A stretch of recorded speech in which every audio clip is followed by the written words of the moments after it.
ومن يطع الله والرسول فأولئك مع الذين أنعم الله عليهم من النبيين والصديقين والشهداء والصالحين وحسن أولئك رفيقا আল্লাহ পাক তিনি বলেন, ও পৃথিবীর মানুষ, তোমরা যদি আল্লাহ এবং তার রাসূলের কথা যদি মেনে চলতে পারো, আল্লাহ যা বলেছেন এবং তার রাসূল যা বলেছেন, এই সমস্ত পৃথিবীর মানুষ তোমরা যদি কথাগুলো মেনে নিতে পারো, তাহলে আল্লাহ পাক ওই ঠিক তেমন তোমাদের স্থান, তোমাদের জায়গা ঠিক তেমন ওই মানুষদের সঙ্গে আল্লাহ পাক তিনি রেখে দিবেন যাদের প্রতি আল্লাহ রাব্বুল আলামিন তিনি অনুগ্রহ করেছেন।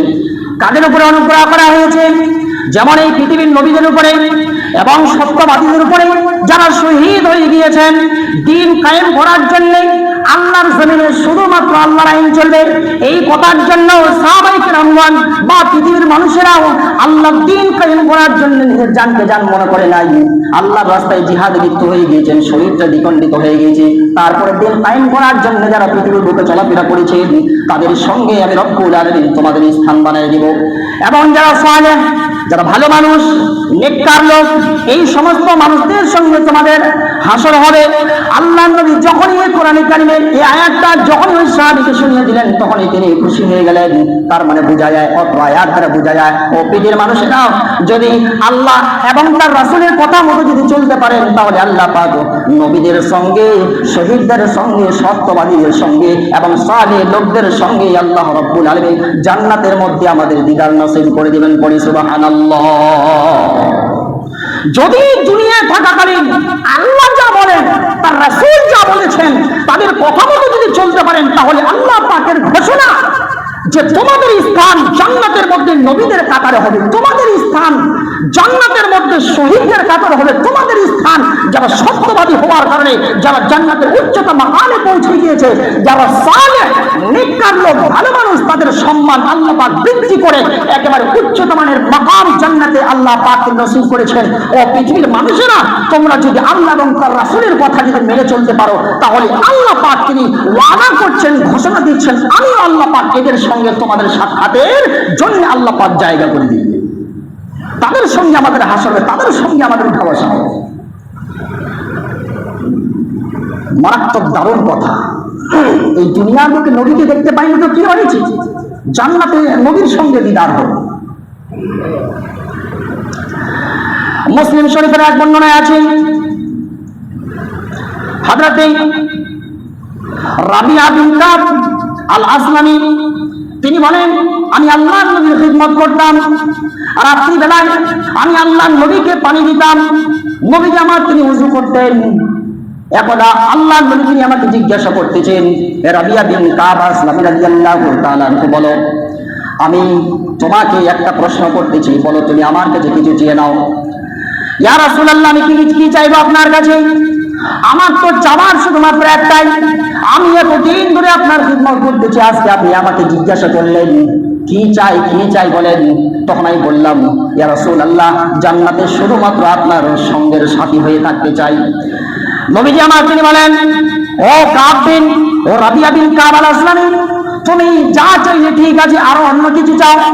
হযরতে রাবিয়া বিন কাব আল আসলামী তিনি বলেন, ইয়া রাসূলুল্লাহ, আমার শুধুমাত্র চাওয়ার একটাই, সেটা হচ্ছে এই জিনিসটাই, ইয়া রাসূলুল্লাহ, জান্নাতের মধ্যে আপনার সঙ্গে আমি থাকতে চাই, বন্ধুত্ব যেন জান্নাতের মধ্যে আপনার সঙ্গে আমার টিকে থাকে। নবীজি আমার তিনি বলেন, ও রাবিয়া বিন কাব আল আসলামী, তুমি যদি জান্নাতের মধ্যে আমার সঙ্গে যদি থাকতে চাও, তাহলে একটি কথা তোমার কাছে আমার থাকলো, এই দুনিয়ার বুকে যতদিন বেঁচে থাকবা, সিজদা বেশি বেশি করে করবা, মসজিদে গিয়ে সিজদা বেশি বেশি করে করবা, নামাজ শেষ সময় হয়ে গেলে পরে আর কোথাও বসে থাকবে না, চলে যাবে মসজিদে, আর গিয়ে সিজদা বেশি বেশি করে করবা। তুমি যদি এই পৃথিবীর বুকে আল্লাহর জমিনে যদি বেশি বেশি করে সিজদা করতে পারো, ও রাবিয়া বিন কাব আল আসলামী, তাহলে জান্নাতে তোমাকে আমার সঙ্গের সাথী হয়ে নেওয়ার জন্য, তোমার সুপারিশ করার জন্য আমার জন্য খুব সহজ হয়ে যাবে। পড়ি সুবহানাল্লাহ। সিজদা দিবেন, তাহলে আল্লাহর নবীর সঙ্গে বন্ধুত্ব হবে, বন্ধুত্ব। সিজদা দিবেন না, ফেরাউনের সঙ্গে বন্ধুত্ব হবে। ফেরাউন জাহান্নামের অতল তলদেশে পড়ছে, নমরুদ, হামান, কামান, এই সমস্ত মানুষদের সঙ্গে হাসর হবে। ওই লোকদের সঙ্গে আপনাকে থাকতে হবে জাহান্নামের সেই অতল তলদেশে, দাও দাও দাও দাও করে যেখানে জ্বলছে আগুন, সেই জায়গায় থাকতে হবে। যারা সিজদা দিবে না, সিজদা দিবে, যদি সিজদা দিয়ে থাকেন আল্লাহ নবীর সঙ্গে দিদার নাসিব হয়ে আল্লাহ নবীর সঙ্গে বন্ধুত্ব হয়ে থাকবে। আল্লাহু আকবার, কি সুন্দর কথা। মুসলিম শরীফের সেই হাদিস, যদি সিজদা দেন তাহলে আল্লাহ নবী সুপারিশ করতে সহজ হবে। আমার ভাইরা, সুতরাং বেশি বেশি করে সিজদা দেন। আল্লাহ পাক তিনি বলেন, আল্লাহু ইয়াতাওয়াফাল আনফুসা হিনা তামুতু বিহা ওয়াল্লাতী লাম তামুত ফী মানামিহা ফায়াকবিদুল্লাহু করদান হাসানা ويرسل الأخرى إلى أجل مسمى إن في ذلك لآيات لقوم يتفكرون। সম্মানিত উপস্থিতি, খুব মন দিয়ে শুনবেন। আল্লাহ পাক তিনি কি বলতেছেন, তাম পৃথিবীর যার ভিতরে আত্মা আছে, যার ভিতরে জীব আছে, যে নড়াচড়া করতেছে, আমি আল্লাহ পাক তার জানকে কবুজ করে থাকি। আমি আল্লাহ তার জান কবুজ করে থাকি।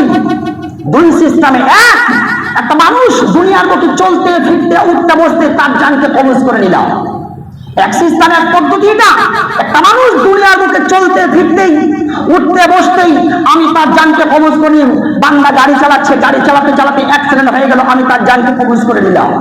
বান্দা চলছে, মসজিদে ঢুকছে, ঢুকতে ঢুকতেই পাটা তার ওই কি বলছে বাইরে লেগে গেল, কোনো সিমেন্টে কোনো ইটে লেগে গেল, বান্দা পড়ে গেল, সঙ্গে সঙ্গে তার ডেথ হয়ে গেল, আমি আল্লাহ তার জানকে কবজ করে নিলাম। এটা হচ্ছে একটা সিস্টেম। আর দুই নম্বর সিস্টেম হচ্ছে, মানুষ যখন ঘুমায় যায়, ঘুমকে বলা হয়েছে মরণের চাচাতো ভাই। কথাই বলে থেকে ঘুমো নাকি মরণের চাচাতো ভাই। সুতরাং মানুষ যখন ঘুমিয়ে যায় তখন আল্লাহ পাক তার আত্মা, তার রূহটাকে আল্লাহ পাক টেনে উঠিয়ে নেন। তার কাছে রূহ আর থাকে না, তার কাছে আত্মা আর থাকে না। সুতরাং মানুষ যখন ঘুমিয়ে যায় তখন তার আত্মা থাকে না, আত্মাকে আল্লাহ পাক টেনে উঠিয়ে নেন, উপরে উঠিয়ে নেন। তবে যারা ঘুমিয়ে গেল, এই ঘুমন্ত ব্যক্তিদের কাছে আল্লাহ যখন ইচ্ছা করেন, যদি আল্লাহ ইচ্ছা করেন, যারা ঘুমিয়ে আছে তাদেরকে আমি আবার সকালবেলায় জাগ্রত করব, তাদেরকে আবার উঠাবো। দুনিয়ার বুকে তাদের হায়াত এখনো বাকি আছে, এই যদি আল্লাহ পাক, আমি আল্লাহ যদি মনে করি, তাহলে তার আত্মা, তার রূহকে আবার ফিরিয়ে দিই।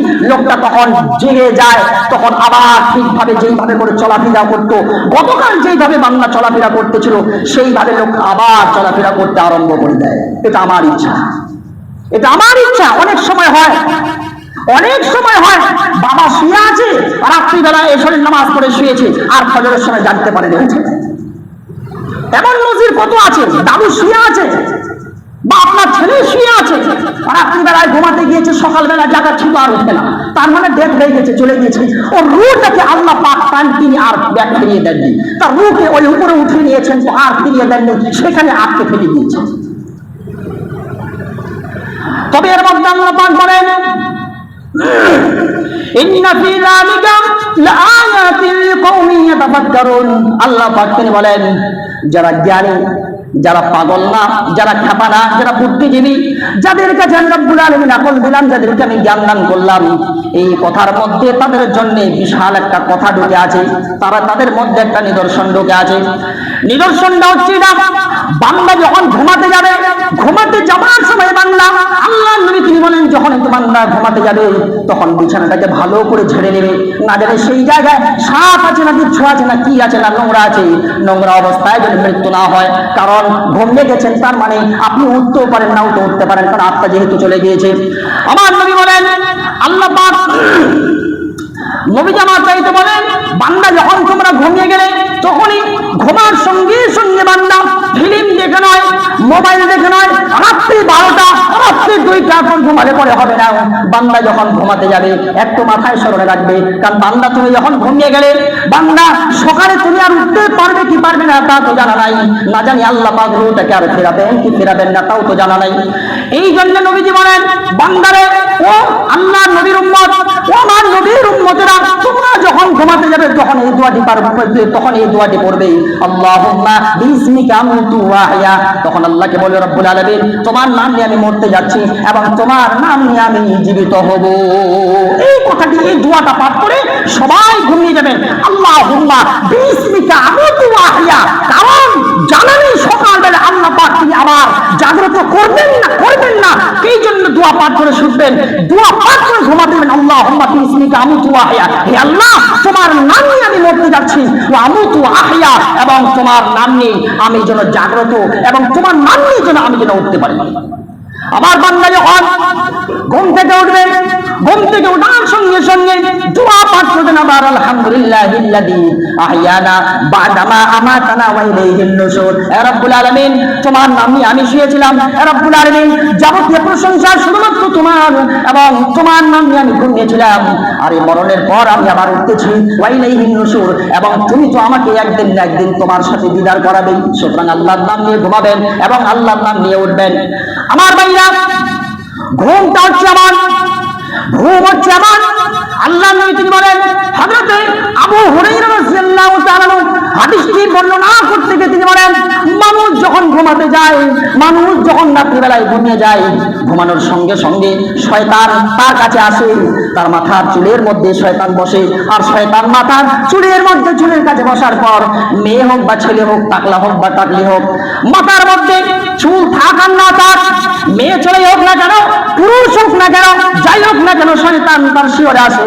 শয়তান আসার পর শয়তান তার প্রত্যেকটা মানুষ, প্রত্যেকটা পুরুষ মানুষ এবং প্রত্যেকটা স্ত্রী মানুষের চুলের মধ্যে শয়তান একটা গিট বাঁধে আর মোহর মারে, আর বলে আলাইকা লাইলুন তাওয়িলুন, রাত্রি অনেক লম্বা, তুমি ঘুমাও। আবার শয়তান আসে, আবার আরেকটা গিরা বাঁধে, দ্বিতীয় দিন বাঁধার পর শয়তান আবার একই রকম মোহর মেরে দেয়। মোহর মেরে দেওয়ার পর আবার বলে আলাইকা লাইলুন তাওয়িলুন, রাত্রি অনেক লম্বা বান্দা, তুমি ঘুমাও, তুমি ঘুমাও, আর তোমাকে উঠতে হবে না। আবার তৃতীয় আরেকটি গিট বাঁধে, আবার বলে আলাইকা লাইলুন তাওয়িলুন, রাত অনেক লম্বা, তুমি ঘুমাতেই থাকো, তোমাকে এখনই উঠতে হবে না।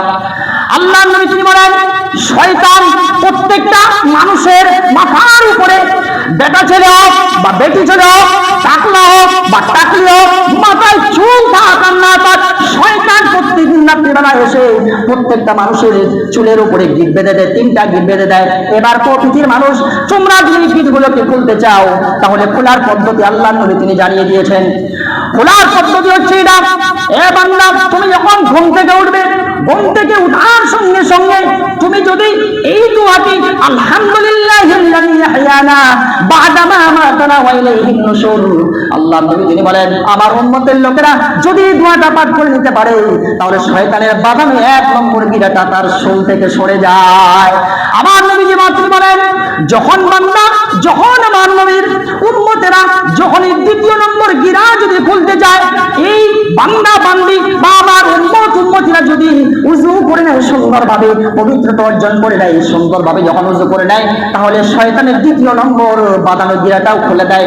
আবার 3য় নম্বর, বান্দা যখন উযু করে সুন্দর নামাজের জন্য দাঁড়ায় যায়, ফজরের নামাজ যখন পড়ে নেয়, তখন বাঁধানো শয়তানের 3 নম্বর গিরাটাও আল্লাহ রাব্বুল আলামিন তিনি খুলে দেন। বলি সুবহানাল্লাহ।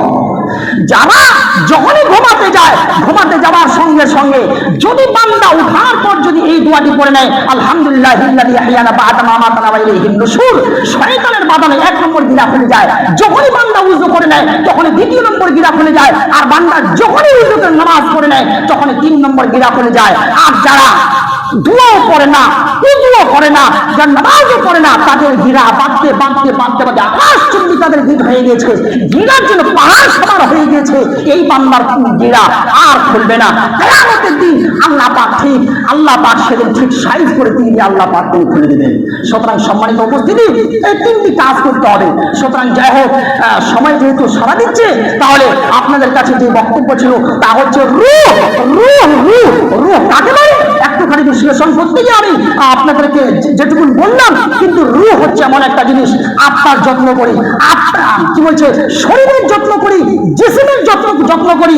শরীরের যত্ন হচ্ছে মঙ্গলবার রবিবার হলেই ভৈষের মাংস আর ওই গরুর মাংস বা মাছ মাংস না হলে পরে এই মুখে দেওয়া যায় না, ভাতের এক লোকমা পেটের মধ্যে যেতে চায় না। এটা হচ্ছে শরীরের যত্ন। শরীরের যত্ন কি, সাইনবোর্ডে কি একটা ফেললাবলি না নিয়ে আসলে পরে, না মাখলে পরে সুন্দর লাগে না, আয়নার সামনে না দাঁড়ালে কেমন কেমন লাগে। দাঁতের যত্ন করতেছি, গুটকা বিড়ি সিগারেট না দিলে করে শরীরটা যেন কেমন কেমন মরা মরা লাগতেছে, এটা হচ্ছে শরীরের যত্ন করতেছেন, শরীরের যত্ন করতেছেন। তবে শরীরের যত্ন হচ্ছে এটাই শ্রীমদ্ ভগবদ গীতা 2 নম্বর অধ্যায়ের 18, 19, 20, 21, 22 পর্যন্ত মন্ত্রে বলা হয়েছে যে এই জায়গায় বলা হচ্ছে কি যে একটা মানুষের শরীর যখন মারা যায়, একটা মানুষ যখন মারা যায় তখন শরীরটা তার মাটিতে একেবারে খেয়ে ফেলে, কোনোই কাজ দেয় না। তবে আত্মা রূহ এটা সারা জীবন এ বেঁচে থাকে, এ কোনোদিন মৃত্যুবরণ করে না। সুতরাং সম্মানিত উপস্থিতি, রুহের খাবার জোগাড় করেন, রুহের খাবার জোগাড় করেন। রুহেরও খাবার আছে, এই যে নামাজ, রোজা, হজ, যাকাত, দান, খয়রাত, ভালো কথা, এই সমস্ত জিনিস হচ্ছে রুহের খাবার। রুহের খাবার, রুহ এসেছে উপর থেকে, যেদিন জান কবজ হয়ে যাবে রুহ আবার তার নিজের বাড়ির উপরে চলে যাবে। আর এই জিসিম, এই শরীরকে আল্লাহ পাক তিনি বানিয়েছেন মাটি থেকে।